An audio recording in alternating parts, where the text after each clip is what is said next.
হরে কৃষ্ণ। সকলকে কৃষ্ণ প্রীতি ও শুভেচ্ছা। ধৃতরাষ্ট্রায় উবাচ ধর্মক্ষেত্রে কুরুক্ষেত্রে সমবেতায়োৎসব মামকা পাণ্ডবাশ্চৈব কিমাকুর্বত সঞ্জয়।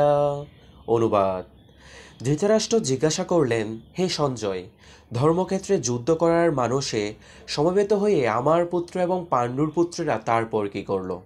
তাৎপর্য: এখানে ধর্মক্ষেত্র কুরুক্ষেত্র শব্দটি খুবই তাৎপর্যপূর্ণ, কারণ কুরুক্ষেত্রের যুদ্ধক্ষেত্রে ভগবান শ্রীকৃষ্ণ অর্জুন তথা পাণ্ডবদের পক্ষে ছিলেন।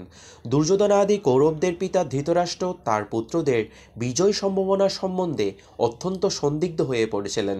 তাই তো তিনি দ্বিধাগ্রস্ত চিত্তে সঞ্জয়কে জিজ্ঞেস করেছিলেন, আমার পুত্র পাণ্ডুর পুত্রেরা তারপর কি করল?